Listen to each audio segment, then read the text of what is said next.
Testing, testing, testing. Test, test.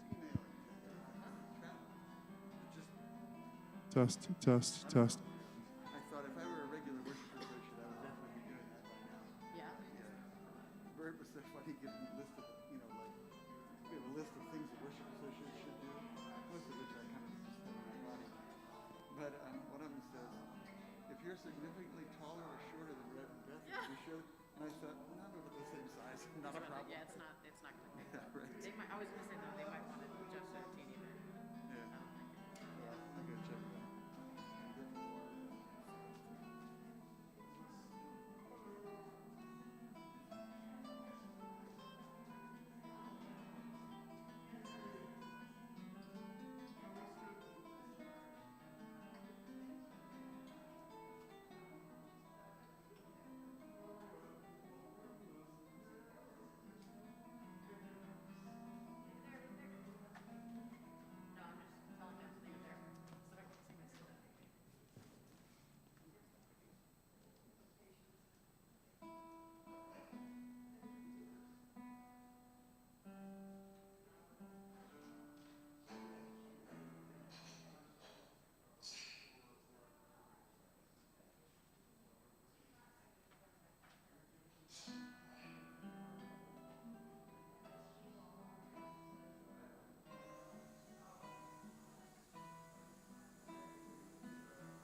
a way, you know, like YouTube thing to do picture in picture, like, you know, to have your hand and then the whole stage, you know, and like do some things like that, and then they could to Freddie's hand, and so they want to play with the fancy camera, so they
Good morning.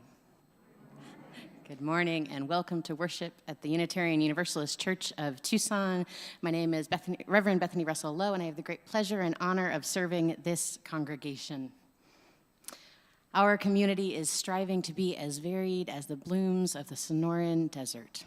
Whoever you are, whoever you have been, and whoever you are on the path to becoming, I invite you to bring your whole self here and now.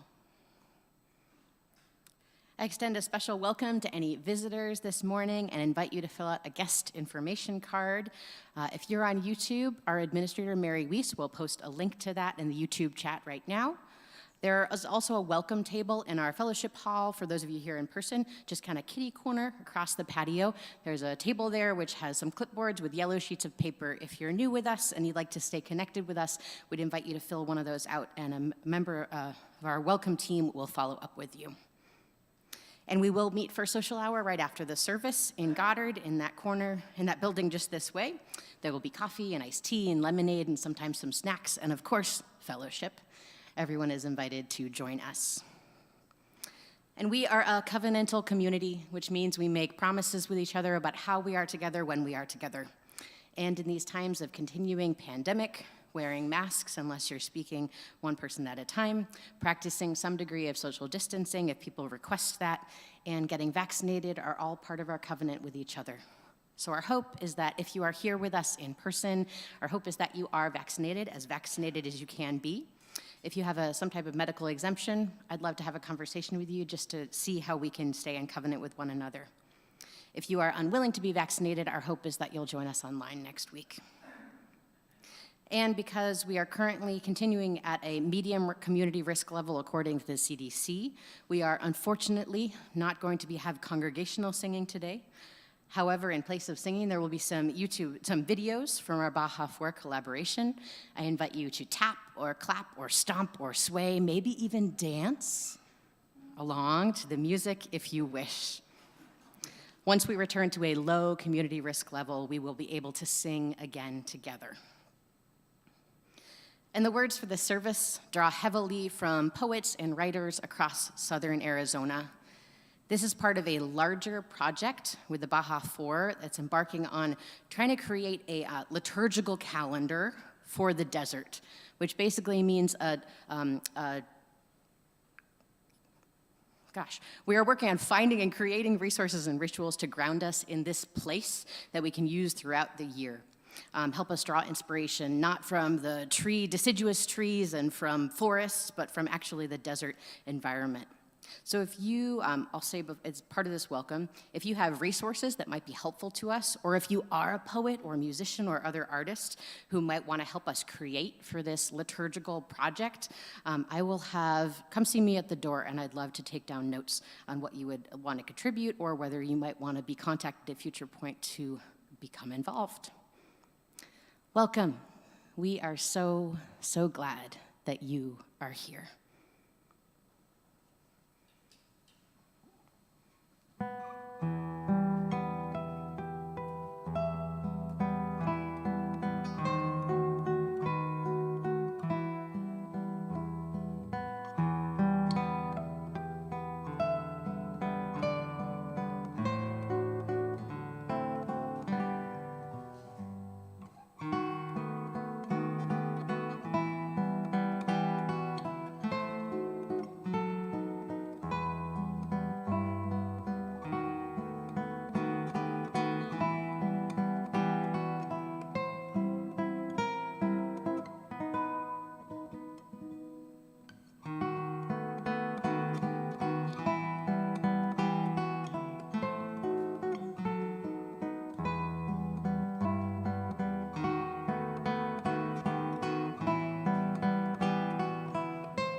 It's good to have you back, Jose Luis.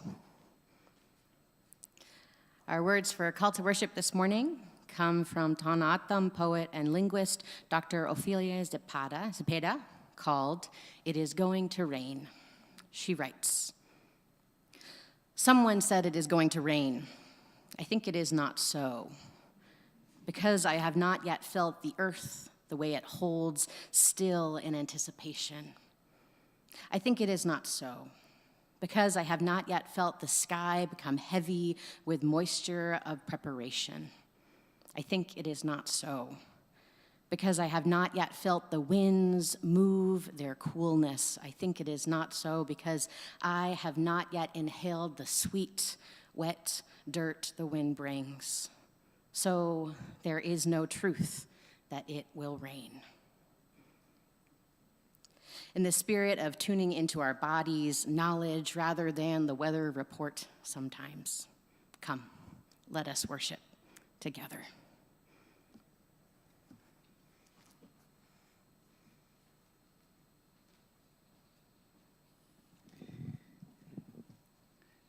The trick is getting this off without pulling out my hearing aid. Confession? Oh well, one is better than nothing.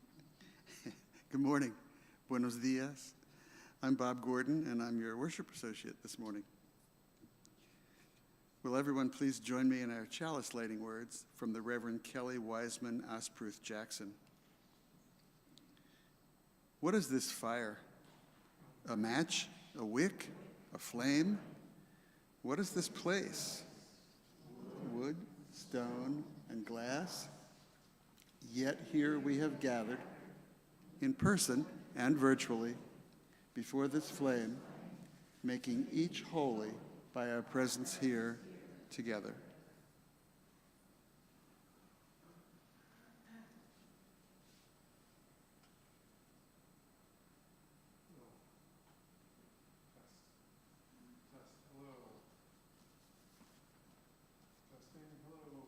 Moving to another test. There I am. Hi.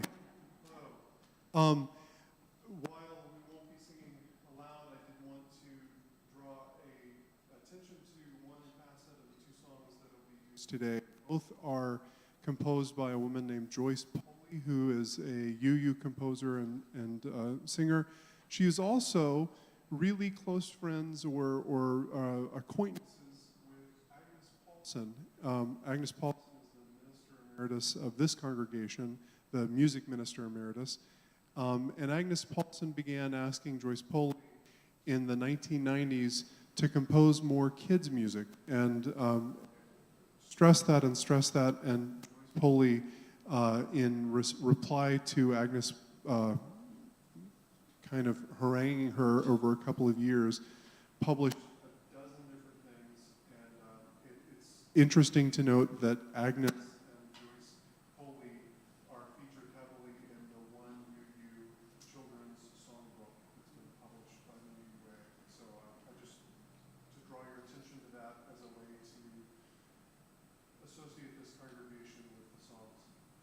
used today.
Share the silence of sacred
The Other Way to Listen by Bird Baylor.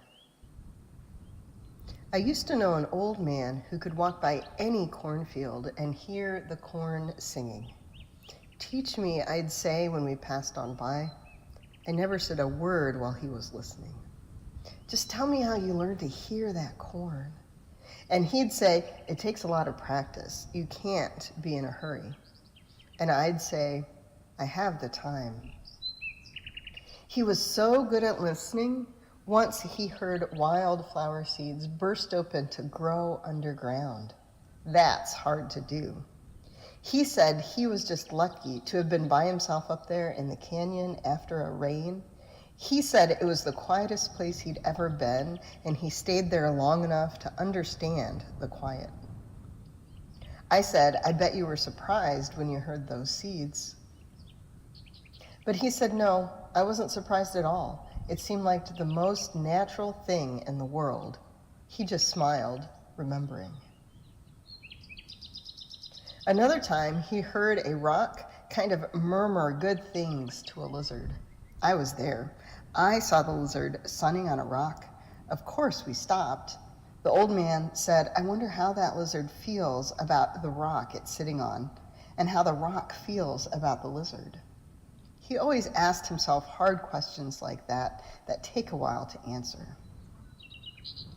We leaned against another rock.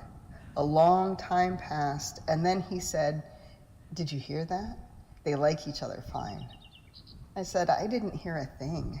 He said, sometimes everything being right makes a kind of sound, just like now. It wasn't much more than a good feeling that I heard from that old rock. Were you surprised to hear it? I always had to ask. He said, not a bit. It seemed like the most natural thing in the world. I said, I wish I'd heard it too. He said he thought I might someday. He told me how a friend of his once heard a whole sky full of stars when she was 7. And later on, when she was 83, she heard a cactus blooming in the dark. At first, she didn't know what she was hearing. She found it just by following the sound. There were 20 flowers on one cactus, and they were all white as the moon. The old man said, most people never hear those things at all. I said, I wonder why. He said, they just don't take the time you need for something that important. I said, I'll take the time, but first you have to teach me. I'd like to if I could, he said, but the thing is you have to learn it from the hills and ants and lizards and weeds and things like that. They do the teaching around here. Just give me a clue on how to start, I said. And he said, do this. Get to know one thing as well as you can. It should be something small. Don't start with a mountain. Don't start with the whole Pacific Ocean. Start with one seed pod, or one dry weed, or one horned toad, or one handful of dirt, or one sandy wash. I said, I'll take the sandy wash. He said he started with one tree. Every morning of his life when he was young, he climbed a cottonwood and sat there listening. He told me it was worth the time. He said trees are very honest and they don't care much for fancy people. And he said he doesn't know of anything he ever did as important as sitting in that tree. Tell me everything you can, I said. He said, well, you have to respect that tree or hill or whatever it is you're with. Take a horned toad, for example. If you think you're better than a horned toad, you'll never hear its voice, even if you sit there in the sun forever. And he said, don't be ashamed to learn from bugs or sand or anything. I said, I won't. He thought of one more thing. It's good to walk with people, but sometimes go alone. That way, he said, you can always stop and listen at the right time. I'll remember everything I said. And I did, but nothing worked. I thought there must be something wrong with me because I only heard the wind and quail and coyotes and doves, just things that anyone could hear. I almost gave up trying. Of course, I still went walking in my hills. In fact, I used to sing to them a lot. I thought that since they wouldn't sing to me, I'd just sing to them instead. The day I'm telling you about now, I was singing and the whole song was just this. Hello, hills, hello, hills, hello. That was after I had been away 5 days, and I had missed those hills. 5 days. I went out earlier than usual. You know how everything looks new at sunrise? Well, those hills were looking new. I was just walking where I always walk, but that morning I kept thinking, here I am. And whatever way I happened to go was always right. I climbed the rocky side, not the path. The rocky side is steeper, but I like it best. And anyway, that's where I found my 3 hawk feathers. And I stood at the top where I always stand looking down. Hello, hills, hello, hills, hello, hills, hello. All I know is suddenly I wasn't the only one singing. The hills were singing too. I stopped. I didn't move for maybe an hour. I never listened so hard in my life. Of course, their kind of singing isn't loud. It isn't any sound you can explain. It isn't made with words. You couldn't write it down. All I can say is it came straight up from those dark, shiny lava rocks humming. It moved around like wind. It seemed to be the oldest sound in the world. All I can say is I was standing in the middle of that sound at 7 o'clock in the morning, just thinking, here I am, and thinking, listen, and not even being surprised. It seemed like the most natural thing in the world.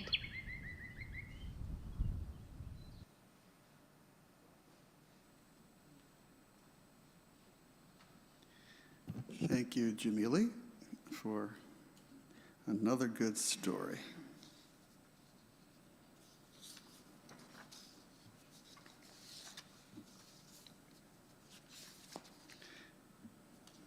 Sorry, too many papers. Our earth is strong. It can hold our pain and our joy, our love and our anger. Our shared bowl, which we use for joys and concerns each week, thank you, is strong enough to hold the big rocks, our collective celebrations and mournings, and the smaller stones that we'll add to signify our individual joys and sorrows. Today, I'm particularly sad that our society causes so many people to feel that they need so many guns, and especially sad about so many young men who feel that they're so alone and alienated that they choose to end their lives and those of others by committing mass shootings. We who live in the desert know that water is life-sustaining and scarce. Let's remember those who are walking through the desert now without access to enough water. Imagine how hot it is. We pour water from a plastic jug to remind us of the ones used by those seeking to assure greater access to water in the desert. Our ministry partner, No More Deaths, No Más Muertes. If you have a joy or sorrow, I invite you to go to Menti, that's M-E-N-T-I, oh, there it is, .com, and put in the code, as indicated, 6332-5233. If you're here in person, you're welcome to use that code as well, but you're also welcome to come up to the table and put a small stone into the water to symbolize your joy or sorrow. The pebbles create ripples of hope.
Our words for prayer today are coming from Reverend Lucas Hergert. He offered these in Highland Park, where he is the minister, Highland Park, Illinois, on July 5th, at an interfaith vigil following the shooting at the 4th of July parade there. I invite you to join me in a spirit of meditation or prayer, contemplation, whatever can help you center into your own self, your own body. He writes, "Your hands, the ones that are holding together in prayer or desperation or hope, the ones with the tiny scar you carried since that bicycle accident all those years before, the ones that today may shake with worry or sit still from the gravity of headlines. Those hands, your hands. There is something to remember, a needful thing to remember about your hands. That they are the same hands that petted the cool, slick back of a kitten on its first day. The same ones that flattened the crumpled edges of a construction paper heart after the glue came unstuck. The same hands that, just last night, pulled your family's patchwork under the chin of your youngest as you whispered, "It is going to be okay," and wanted it to be so. The same hands that offered in the simplest gesture of gift-giving tissue to a stranger who, tears streaking her face, asked, "Why? Why?" Addressing not to you but to God, asked of a world whose glue has come unstuck. They are the same hands that gave the world its most needful thing. You know what its most needful thing is, right? Yes, you know, because your hands have always given it, always offered or tried to offer the kindest touch exactly when it was hoped for. And you know nothing can change that, right? Nothing can take away the brilliant, beautiful power of the hands God gave you, not to pull a trigger, but to proclaim the softness of the world. Nothing can annul the kindness of your touch. There is a power in your hands, the power of a kindness that beckons to remake the world always, as though this were its first day. May we use our hands well. Amen.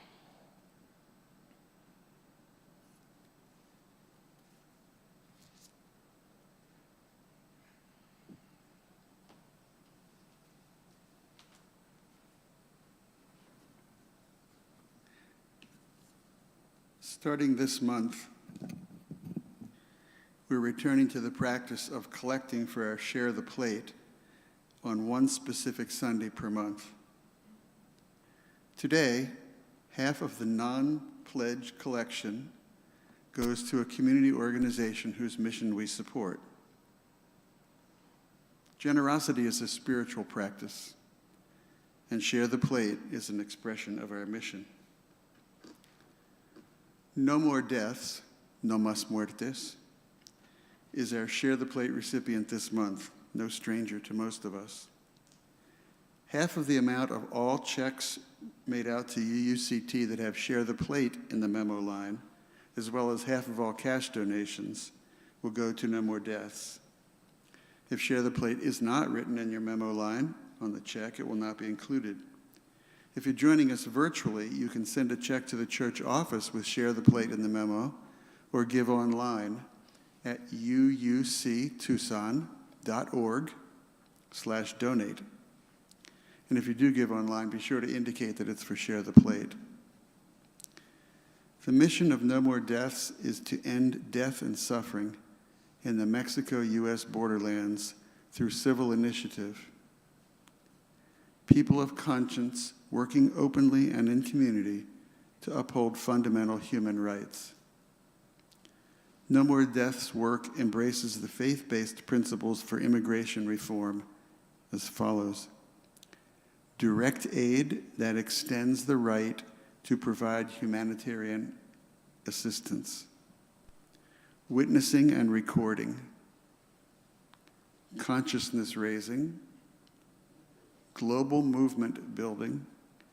And encouraging humane immigration policy. UUCT has been No More Death's fiscal partner and sponsor since 2008. This church is supported by the voluntary generosity of all of us who join, and all who join us. The offering will now be given and received in grateful appreciation of our shared hopes and values. The ushers have baskets in the back where you can leave your donation now if you'd like, or on your way out.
Our reading today is titled, Gary Nabhan Asks for Spiritual Guidance from an Arborescent Cactus, from Gary Nabhan's blog. It is a perhaps imagined, although I can't confirm that, conversation between Gary and a prickly pear cactus. Greetings, Master. Greetings, bless you, my child. I am here to ask you to tell me the secrets that have made you so upstanding, so unflappable. Well, I'm not so sure I have always been upstanding. When I was younger, my prickly pads sort of zigzagged their way above the desert floor. And have you noticed how much they look like pancakes? I would say they are unflappable, Jack. My name is Gary, not Jack. Names are simply temporary labels. Those botanists keep changing my species name, probably because my parents were so promiscuous. Well, let me ask you for your advice in another way. How do you survive so many stresses? Drought, heat, herbivores, fires, floods, without looking as if they ever faze you. My secret to a steady, resilient life are thorniness and slime. My thorns not only repel most browsers, they also shade my sun-sensitive skin from solar radiation. And the slime in my pads, well, that helps me hold moisture inside my tissues even during the longest drought. Thorniness and slime, those are the secrets of desert living. Oh, thanks. But this just won't work for a human. I think I'd better get out of the desert and go sit under a banyan tree in a tropical rainforest.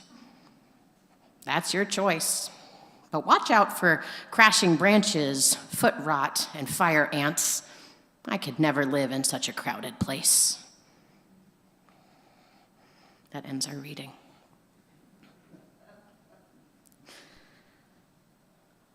The first time I came to Tucson was to interview for this job.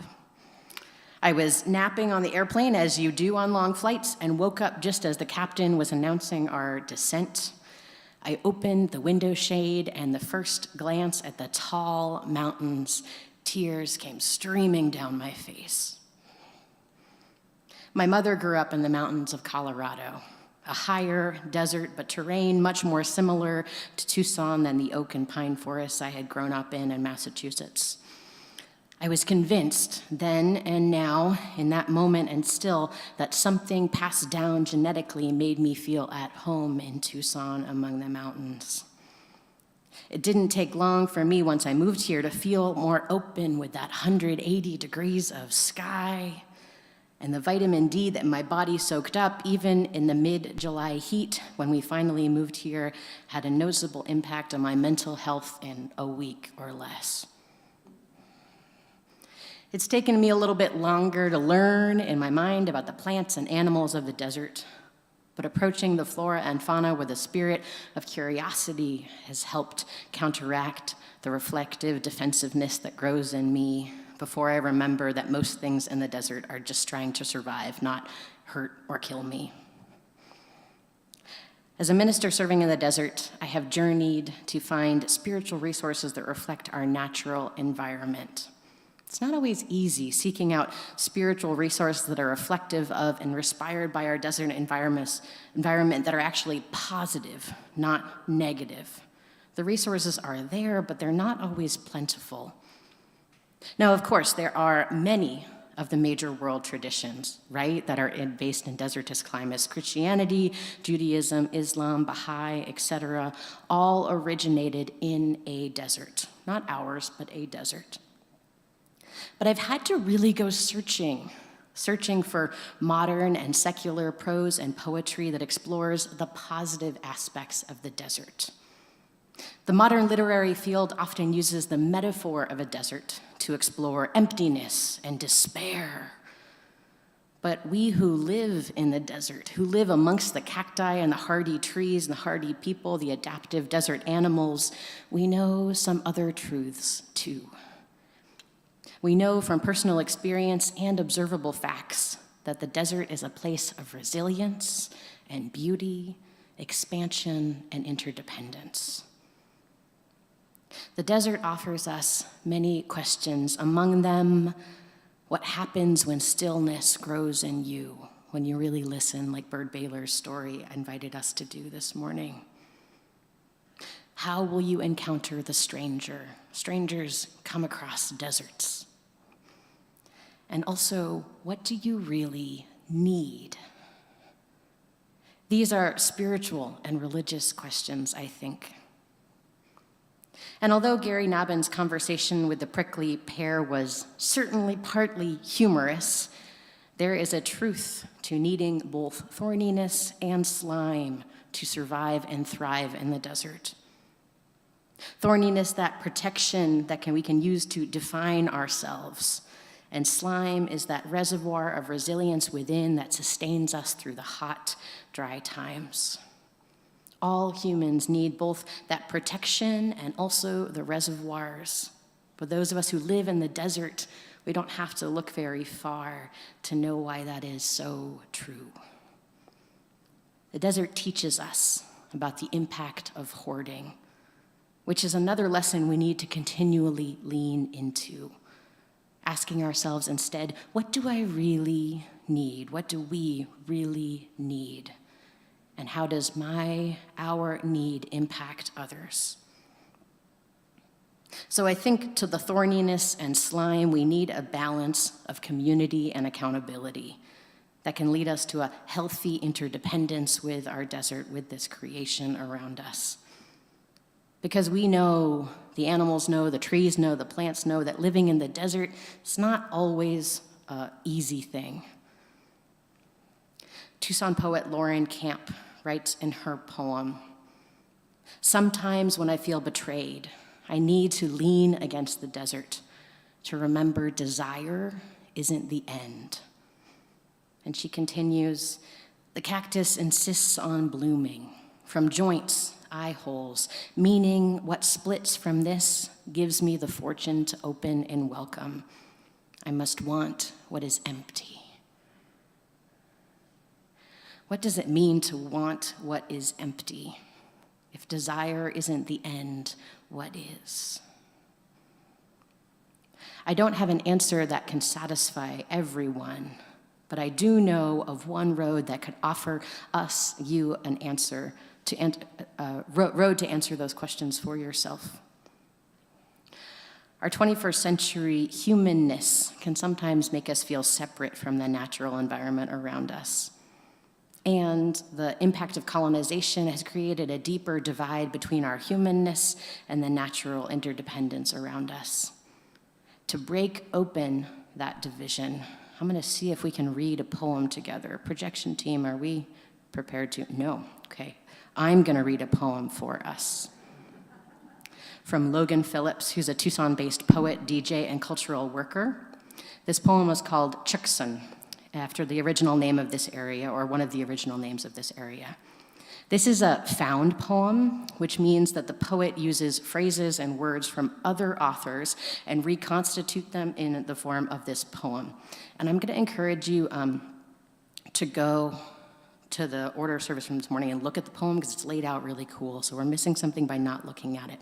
But Logan Phillips in this poem is drawing from Linda Ortero's La Calle, Spatial Conflicts and Urban Renewal in a Southwest City. It's a book about the colonization of this area. And also for Mark Dimmitt's description of a creosote bush in A Natural History of the Sonoran Desert. So there's three kind of different words. Let's see if I can listen for it. I think it will be clear what the words are about the colonization of this place and what the words are about the creosote bush. Oldest continually inhabited place in the United States. The foliage emits a strong aroma, especially after it rains. No other city, U.S. city remained under Mexican control longer. Can live for at least 2 years with no rain. Up to 1920, when Anglos became the majority, small yellow flowers appear throughout the year. Oldest continually inhabited place in the United States, driven by an unrelenting desire for order. Each stem lives only a couple of centuries. Places are made through power relations. Extra genetic material seems to confer more adaptability. Many oppose their removal in ways that remain undocumented. Oldest continually inhabited place. Identified as the smell of rain. Driven by the desire to lure tourists, many stems rise at an angle from the ground. The silences of history, inhabited place. I think even without seeing it, you can hear the tension of desire in this poem, because the only desire named is from that colonizer mindset for order to lure tourists. Oh, there we go.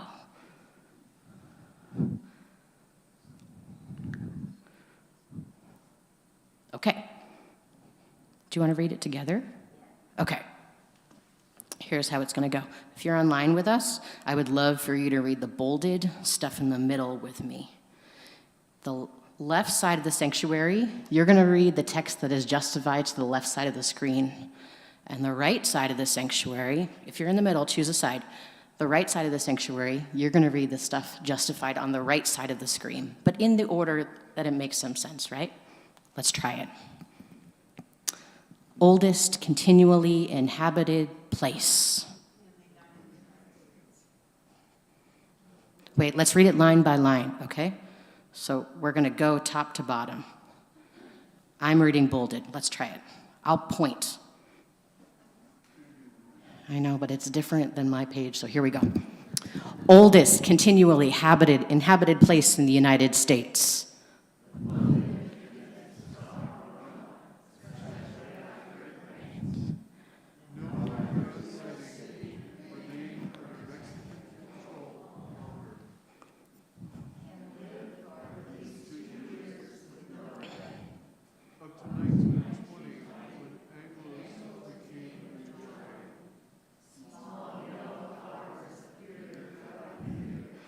oldest continually inhabited place in the United States.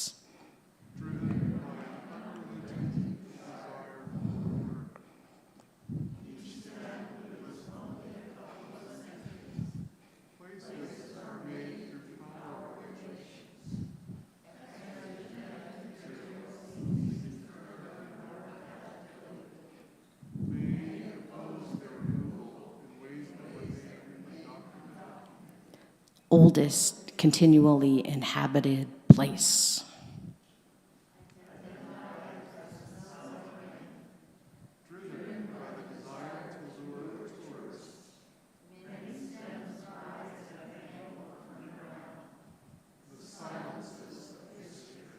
Inhabited place.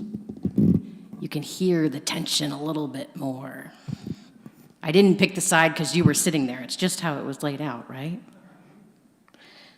The places that desire is named in this poem are both from that history of colonization. They are colonizer desires for order and to lure tourists, both capitalistic desires too, perhaps not coincidentally, and the apparent lack of desire from the Creosote Bush is noticeable.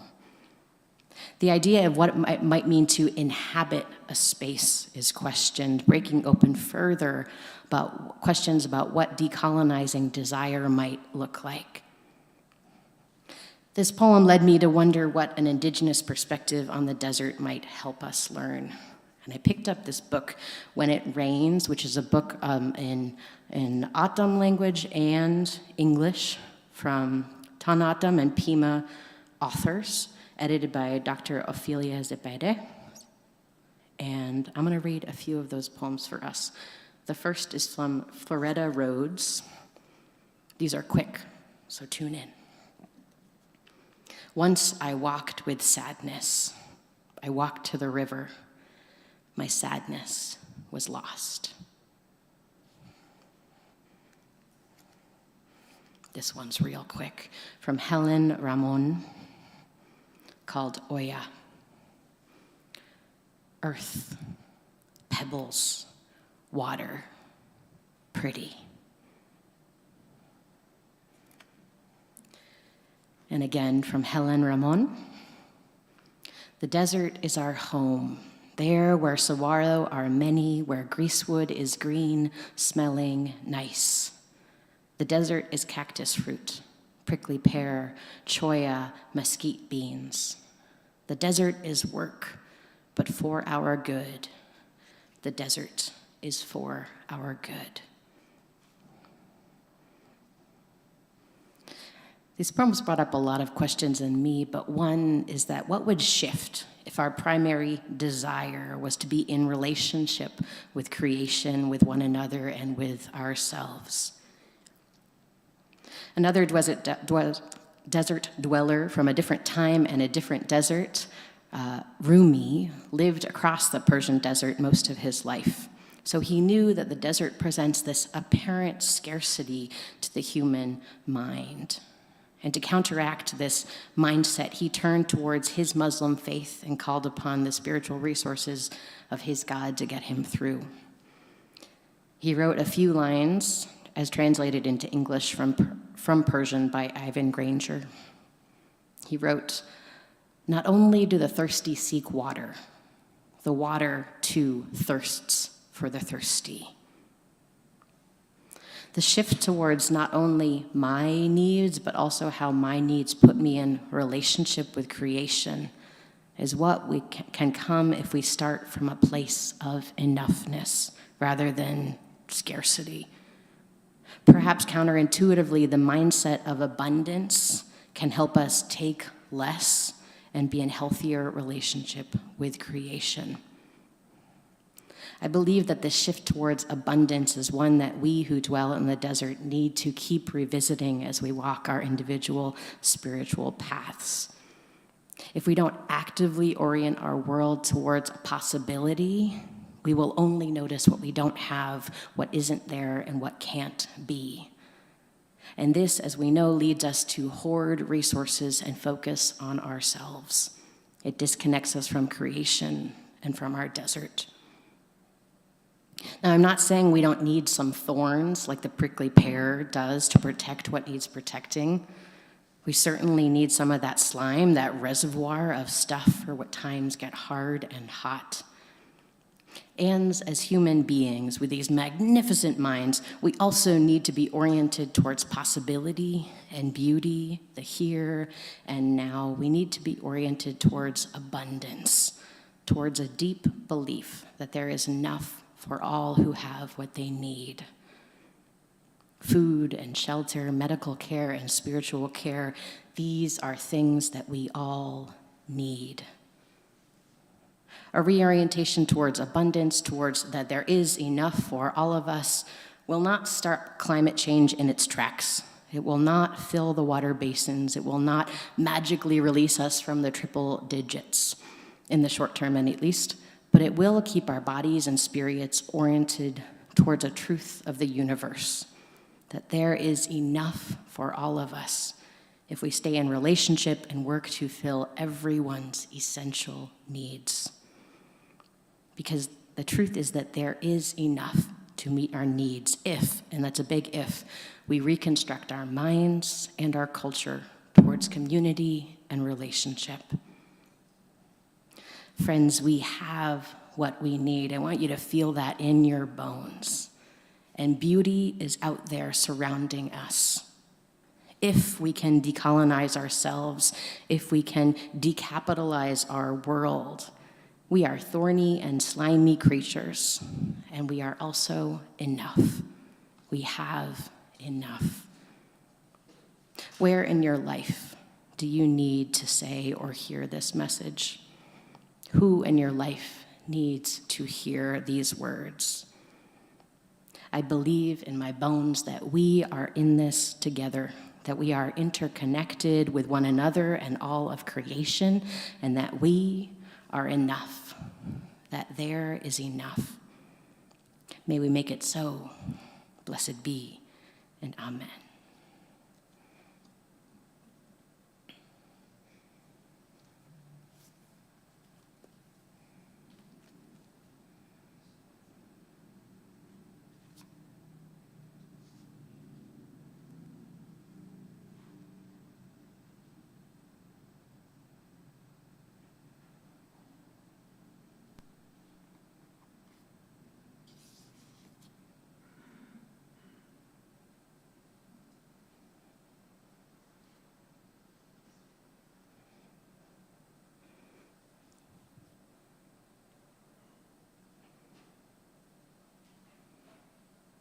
Bear with us. I see work happening.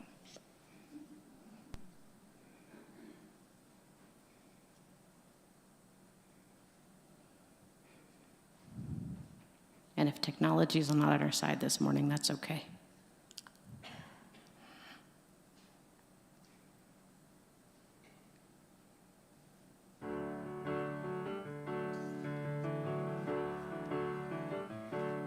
We are blessed by every sunset. Every sunset makes us whole with its riches and its beauty. Every sunset feeds our soul, and we are called as keepers of the earth. We are called to speak its sacred worth for our children and our children's children. We are called as keepers of the earth. We are blessed by every desert. Every desert makes us whole with its riches and its beauty. Every desert feeds our soul, and we are called as keepers of the earth. We are called to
as keepers of the earth. For our children and our children's children, we are called as keepers of the earth.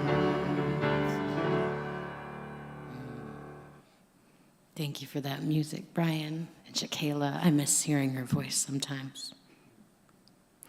Our closing words today are also a video because I don't want to miss an opportunity to hear the poets read their own words. This is a water blessing from Dr.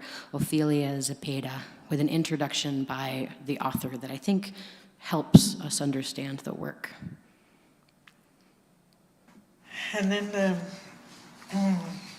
the last piece I chose for the land, of course, has to do, continuing to do with water. And this is also, this is an unpublished piece at this time. And I just called it Blessings for Water. Blessings for Water. And I end the piece and I just want to comment on the last line. Because for some people it does need a context. There's a woman who's also actually a MacArthur Fellow, Jessie Littledoe Baird, and from Massachusetts. And she almost single-handedly brought their language back to life after it hadn't been spoken for over 100 years. And she used very early, I think, from the 1600s, a translation of a Bible, the St. James Bible.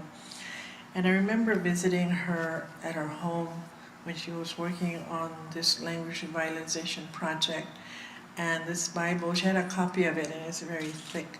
And it was on her kitchen table, open, and probably nearly every page or every other page was flagged with a little colored piece of paper. Now when I just glanced at it, it sort of looked like a butterfly. And when I was asked to write a letter about her for the MacArthur Foundation, I described, her work, that it was, the book itself looked like a butterfly, but the work itself was a butterfly. So the last line is in reference to this woman. Blessings for water. I've touched the waters of the White River in eastern Arizona, and I've put my foot in the slow currents of the San Pedro. I've felt the icy flow of the Merced River in Yosemite. I've ridden the wave of the Colorado and rested on its flows. I've seen the Rio Grande run rapids in the north and meander through the flats of southern New Mexico, where whooping cranes rest on their way home. I've lived in a place called Red River, where there is no river, but named for a movie instead.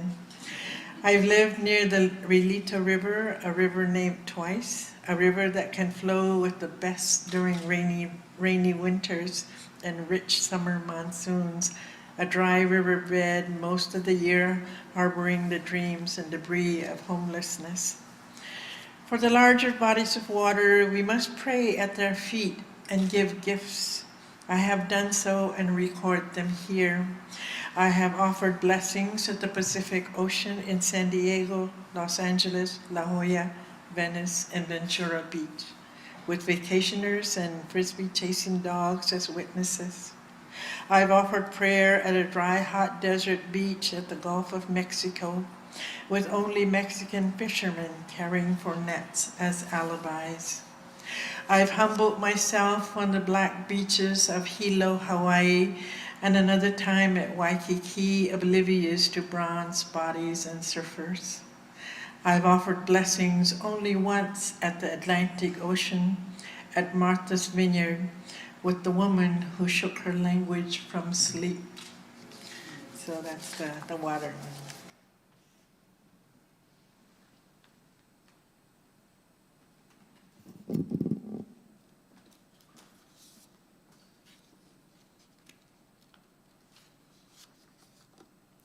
Please join me in saying our words of chalice extinguishing by the Reverend Maureen Killeran.